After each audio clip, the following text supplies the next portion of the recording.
Olá, boa noite para você. Obrigada pela companhia aqui com a gente nesse feriado. Agora 7 horas e 18 minutos.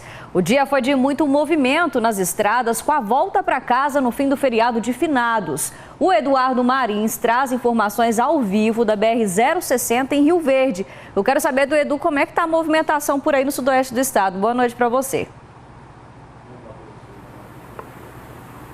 Oi, Gabi, boa noite para você, para todo mundo. É hora para muita gente voltar para casa, né? A gente está ao vivo na BR-060, que liga Rio Verde até Jataí, também a capital Goiânia. Movimento por agora está bem tranquilo, mas a partir de agora, até as próximas horas, é quando começa a aumentar esse movimento de carros e caminhões e outros veículos também, né? A orientação da Polícia Rodoviária Federal é aquela de sempre para as operações, né? Reduzir a velocidade, tomar cuidado, né, em relação às leis de trânsito, mas a principal orientação é em relação à previsão de chuva que tem para as rodovias aqui do Sudoeste. Segundo o CIMEGO, tem previsão de 15 milímetros entre hoje e amanhã, pancadas isoladas, raios e também ventos fortes. A gente sabe que pista molhada pode sim causar acidente, portanto, você, motorista, que deve pegar a estrada entre hoje e amanhã, muita atenção para evitar qualquer dor de cabeça, né? Para quem for pegar a estrada, uma boa viagem, a gente sabe, né, Gabi? Para muita gente, a semana só começa realmente amanhã, quarta-feira. Volto com você. Verdade, Edu. Não é o nosso caso, né? Mas é verdade. Obrigada, viu, pelas informações. A gente vai ao vivo agora para a BR-414 em Anápolis, porque o Eduardo Idaló está por lá e vai explicar para a gente, porque essa é uma rodovia que é muito movimentada, né? Porque dá acesso a várias cidades turísticas, entre elas Pirenópolis, que tem grande movimentação também nessa época do ano. Boa noite para você.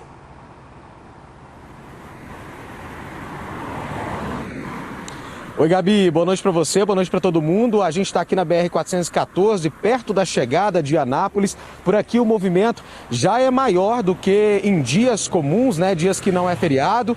Segundo a Polícia Rodoviária Federal, o maior movimento de carros aqui pela BR-414 vai ser daqui a pouco, entre 8 e 9 horas da noite, quando são esperados cerca de 30% a mais de veículos passando por esse trecho. O dia começou muito chuvoso aqui na região de Anápolis, né? O que exigiu uma maior atenção dos motoristas que passavam aqui pela BR-414 voltando de cidades turísticas como Pirenópolis e Corumbá de Goiás, cidades que receberam muitos turistas nesse feriado prolongado. A nossa equipe também flagrou no início da tarde algumas infrações, conversões proibidas aqui na BR. O caminhão teve que frear em cima de um carro durante uma conversão como essa e também ultrapassagens em áreas proibidas, áreas de faixa contínua.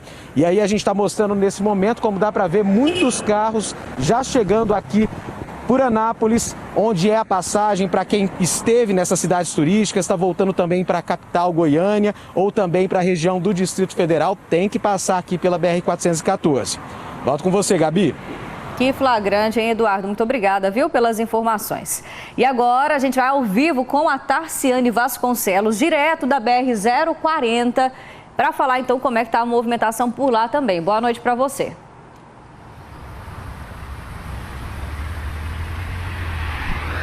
Oi, Gabi, boa noite para todo mundo que está com a gente. Olha, o movimento está bem intenso aqui na BR-040. A gente está na altura de Valparaíso. Eu vou pedir o cinegrafista que está comigo, Adeido Martins, para mostrar para a gente o movimento com mais detalhe, né? Nos dois sentidos da pista, né? Tanto para quem está vindo de Brasília, no sentido com direção ao entorno, e para quem está indo também em direção a Brasília, ou que está vindo, né, do feriado prolongado, dos estados de Minas Gerais, Rio de Janeiro, quem conseguiu descansar nesses últimos dias.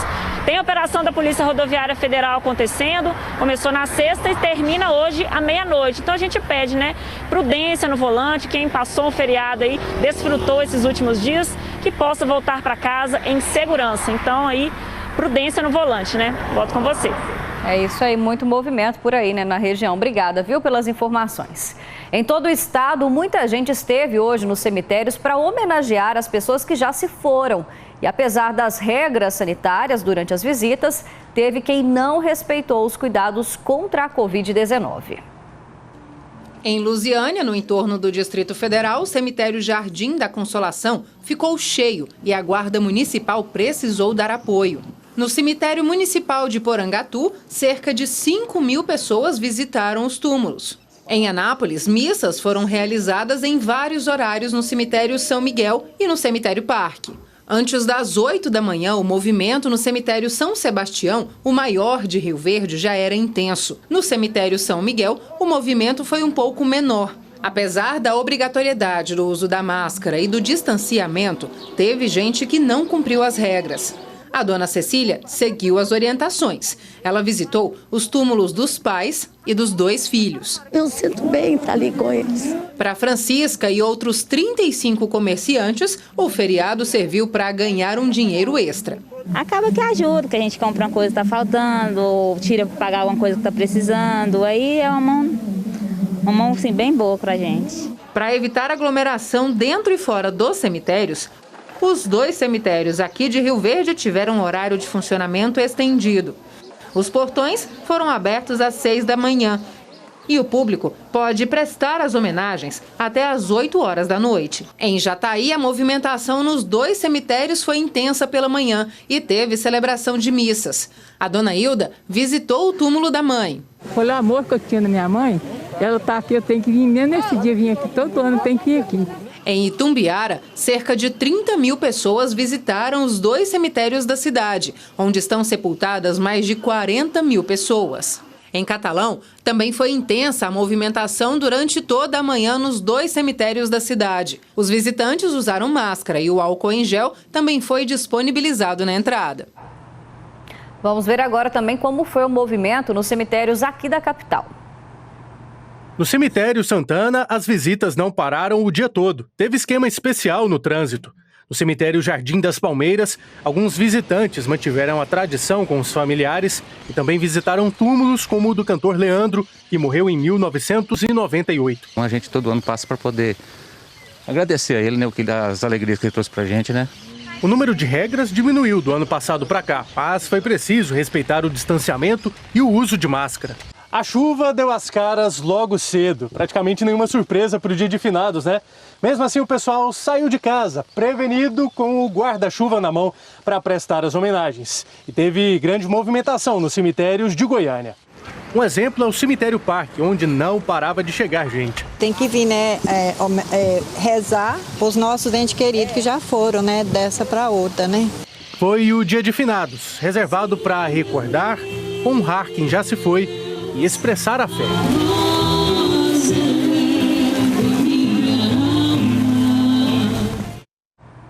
Mudando de assuntos, 19 estudantes de medicina presos por fraudar documentos para entrar numa universidade particular de Rio Verde foram soltos. Os estudantes deixaram o presídio porque o prazo de 5 dias da prisão temporária terminou. Agora eles vão responder pelos crimes de falsidade ideológica, uso de documento falso, associação criminosa e perigo à vida de outras pessoas em liberdade. Foi a própria Universidade de Rio Verde que descobriu as fraudes e informou a polícia. Os alunos apresentaram históricos escolares falsos de outras universidades de medicina para entrar no curso pelo processo de transferência. Parte deles já estavam atendendo em unidades de saúde. Os 19 estudantes foram presos no dia 27 de outubro. Alguns eram da mesma família e tinham bolsa parcial. Todos eles foram expulsos do curso. Em Anápolis, um ladrão apanhou depois de tentar assaltar uma hamburgueria usando uma arma de brinquedo. As imagens das câmeras de segurança da hamburgueria mostram quando esse criminoso tenta fugir nessa moto aí, mas ele é agredido pelos funcionários. Ele carregava essa arma de brinquedo e testemunhas contaram que ele entrou na lanchonete, estava apontando essa arma e obrigou os funcionários a deitarem no chão.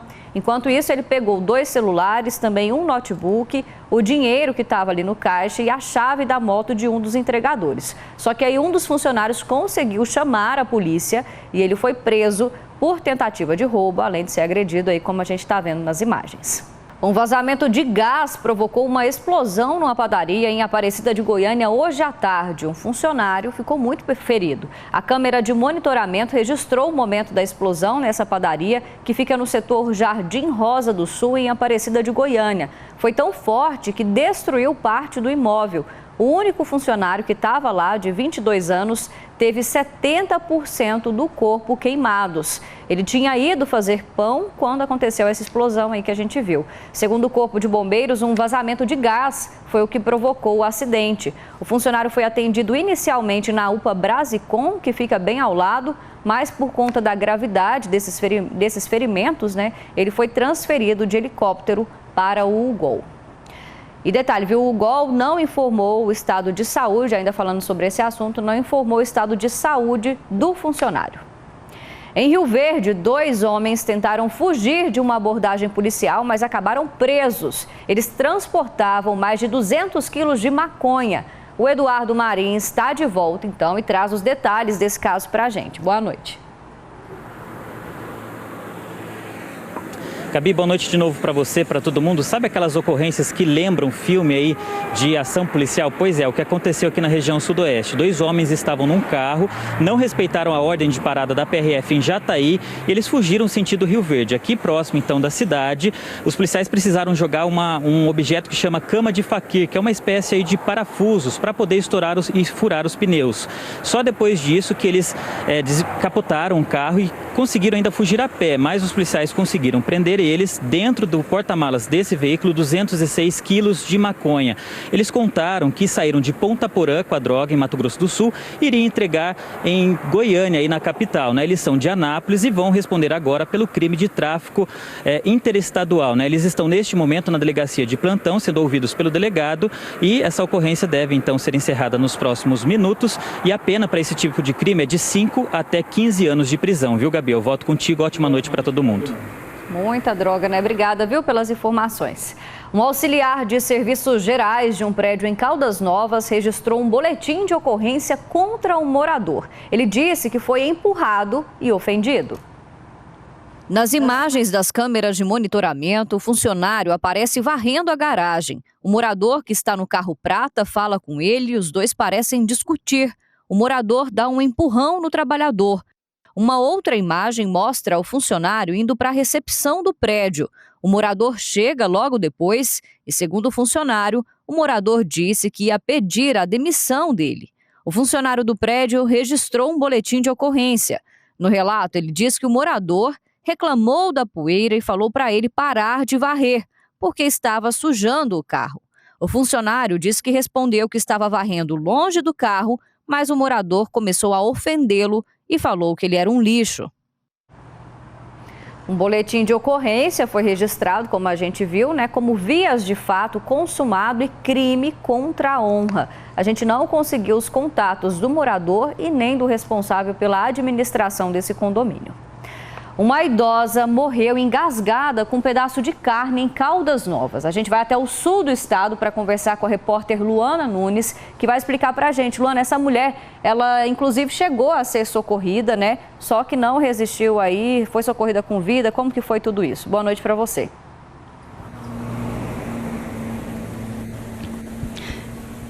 Ei, Gabi, boa noite para você e para todos. Sim, essa mulher chegou a ser socorrida com vida pelo Corpo de Bombeiros. Ela foi encaminhada para a UPA de Caldas Novas, mas não resistiu. Segundo os bombeiros, essa mulher, ela era moradora de Goiânia, estava aí passando, né, o feriado em Caldas Novas. Ela estava almoçando em um restaurante quando acabou se engasgando com a comida.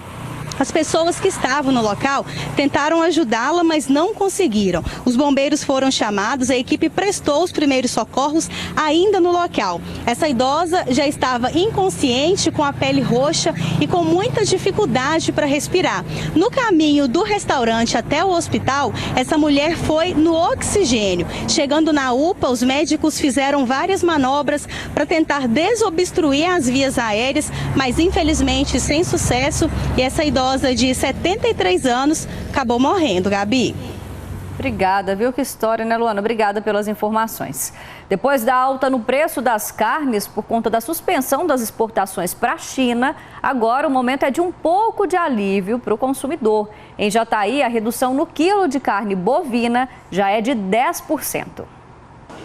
Na primeira quinzena de outubro, o quilo do contrafilé custava aos jataienses R$ 44,29 neste açougue. Agora já está mais em conta, R$ 39,99. O preço da alcatra também caiu quase 10%. A Jéssica tinha até mudado o cardápio na casa dela. Estava procurando carne mais em conta, frango, ovo, a carne de porco também. Esse açougueiro viu o hábito do consumidor mudar com a queda dos preços. O preço da carne subiu muito e ficava difícil as pessoas levar.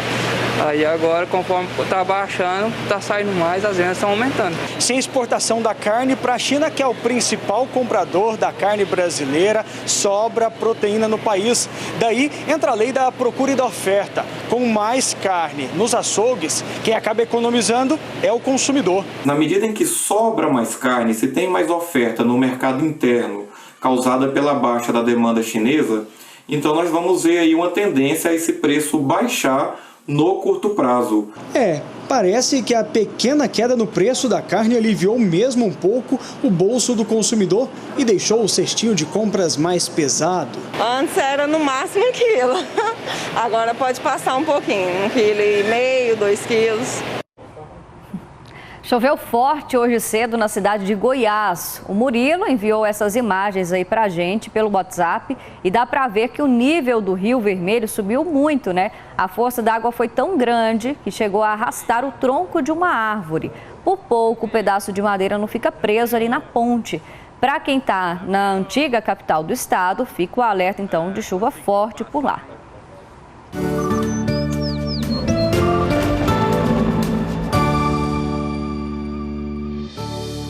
A previsão é de mais sol com nebulosidade nesta quarta-feira. As chuvas ficam mais fortes nas regiões norte, oeste e leste, cerca de 25 milímetros. Veja como fica o tempo em Jataí, no sudoeste do estado. Máxima de 30 graus, mínima de 19 e chuva de 7 milímetros. Uma ponte caiu na região da Cachoeirinha, em Niquelândia. O motorista desse caminhão caçamba diz que a ponte não aguentou o peso do caminhão e simplesmente caiu, né? Isso foi no sábado, mas o caminhão só foi retirado daí ontem. Foi preciso a ajuda de um trator para conseguir puxar a caçamba de dentro do córrego. Ninguém se feriu, mas ficou prejuízo, né, para o pessoal da região agora sem essa ponte. A gente procurou a prefeitura de Niquelândia para ter uma previsão de quando a ponte vai ser refeita, só que ainda não tivemos nenhuma resposta. Olha, em Cidade Ocidental, moradores de uma comunidade quilombola fazem questão de manter a tradição de finados. A região tem vários cemitérios e alguns com mais de 100 anos e guardam histórias de gerações de muitas famílias. Neste cemitério centenário, velas e flores são carinhosamente colocados. A intenção é relembrar cada pessoa que ajudou a construir a história da comunidade. Os túmulos são simples, mas guardam memórias valiosas. Encontramos o Silvio visitando o terreno que pertenceu à família dele, onde estão sepultados avós, tios e primos. Aí, antigamente as pessoas morriam, enterravam nos quintal, né? Enterrava bem próximo de casa. Ao todo, são 6 cemitérios em todo o Quilombo Mesquita. A maioria deles é centenária e reúne os túmulos dos antigos moradores da comunidade. Antes deles existirem, era comum que cada família enterrasse os entes queridos perto das residências ou até mesmo no meio do cerrado. Seu Mauro tem 94 anos e nasceu no Quilombo. Todo ano ele faz questão de visitar os familiares enterrados em um dos cemitérios. Sempre na companhia do filho dele, que aprendeu a dar valor à tradição. Muito importante lembrar dessa memória, lembrar dos pessoal que morreram, porque os pessoal tinha muita importância aqui. Era pessoal que trabalhava na fábrica de fazer marmelo, era um pessoal que era fulião aqui da região. A comunidade Mesquita tem 275 anos. Nasceu em um terreno doado por um fazendeiro a 3 escravas depois que elas ganharam a liberdade. Ainda hoje, sobrevive da agricultura e da produção da marmelada. Abriga mais de 900 famílias descendentes de escravos. Para eles, essa terra é considerada um solo sagrado. No mesmo solo que a gente planta, no mesmo solo que a gente colhe, no mesmo solo que nasce a água que a gente bebe, é o mesmo solo que a gente enterra nossos ancestrais, né?